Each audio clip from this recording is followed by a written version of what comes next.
Bonjour à tous et bienvenue dans un nouvel épisode de Technique de base en photographie d'oiseaux. Dans cet épisode, je traiterai de l'emploi du multiplicateur 1.4. Il s'agit d'un petit accessoire qu'on vient insérer entre le boîtier et l'objectif et qui permet d'augmenter la puissance de l'objectif. Dans ce cas-ci, j'utilise du matériel Canon.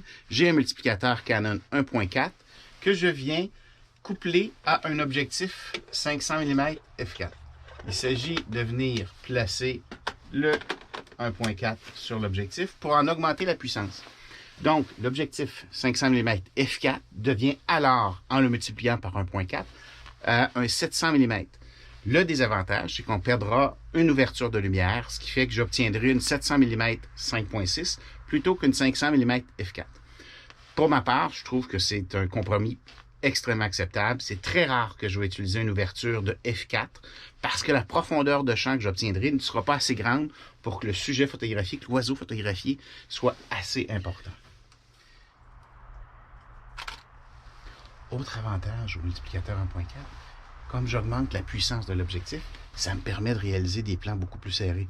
Au niveau des photographies animalières, j'emploie le multiplicateur 1.4 sur la 500 mm, probablement pour 80% de mes photos. C'est rare que je vais travailler seulement avec la 500 mm.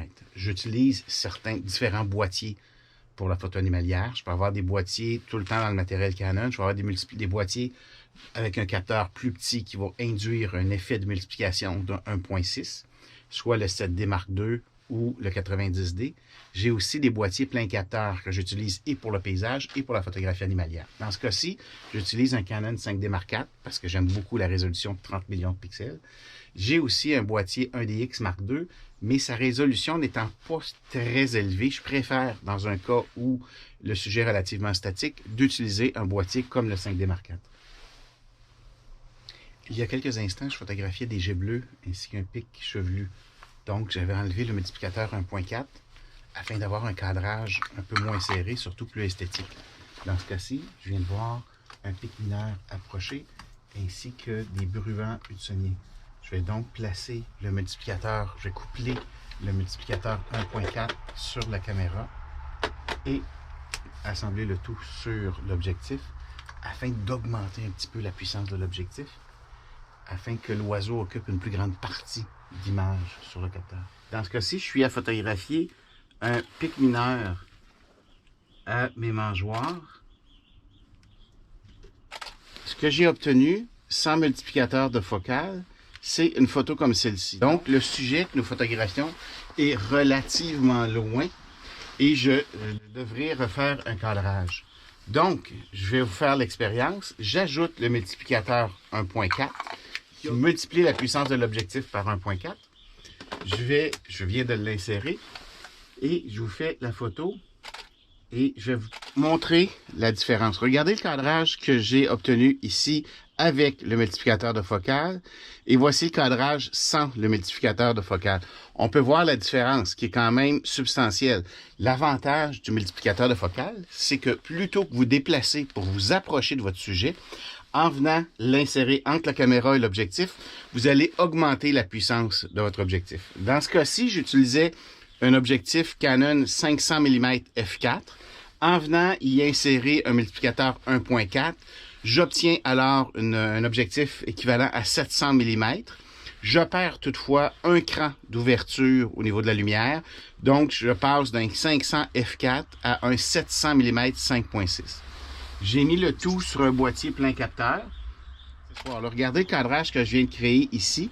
On a un oiseau qui est bien cadré. Je n'aurai pas à refaire le cadrage pour utiliser la photo, pour publier la photo. Donc, je conserve la pleine résolution de la caméra.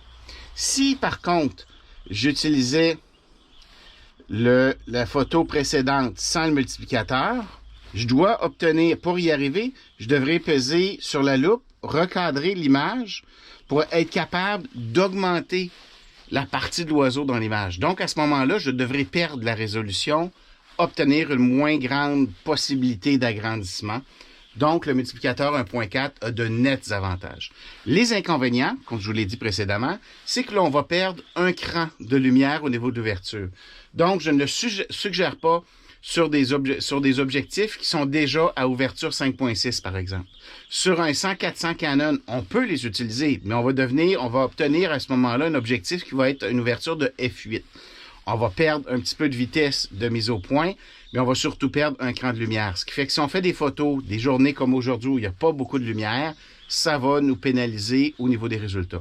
Mais, à l'occasion, il vaut mieux y insérer un multiplicateur 1.4 sur la 100-400 plutôt que d'avoir à recadrer l'image, à rogner l'image et perdre la résolution. Donc, de cette façon-ci, j'ai un objectif, j'ai du matériel qui est plus versatile et plus intéressant. Je vous recommande aussi de faire l'achat d'un multiplicateur de la même marque que votre matériel photo. Donc, si vous avez du Canon, un multiplicateur 1.4 Canon. Si vous utilisez du matériel Nikon ou Sony, il s'agit d'utiliser le multiplicateur de la même marque. Si vous avez un objectif de marque générique, à ce moment-là, vous pouvez vous procurer un objectif ou un multiplicateur générique. Si vous venez de vous procurer un accessoire comme celui-ci, un multiplicateur, assurez-vous de vous pratiquer à l'insérer sur votre boîtier, sur votre objectif. Une fois sur le terrain, vous devez avoir des mouvements fluides. Vous ne devez pas vous demander comment on fait pour l'installer. Assurez-vous d'avoir une certaine pratique pour être rapide, pour pouvoir le placer ou l'enlever. Les fractions de seconde perdues, c'est ce qui nous déçoit. Et les fractions de seconde qu'on a été capable de sauver, c'est souvent les meilleures images. C'est vraiment un accessoire extrêmement utile. Si vous ne l'avez pas encore, je vous encourage fortement à vous en procurer un. À bientôt pour un prochain épisode. Et n'oubliez pas de vous abonner à ma page YouTube. Comme ça, vous serez prévenu lors de la publication de la prochaine capsule. N'oubliez pas de visiter mon site internet www.danieldupont.ca ainsi que ma page Facebook. Bonne photo!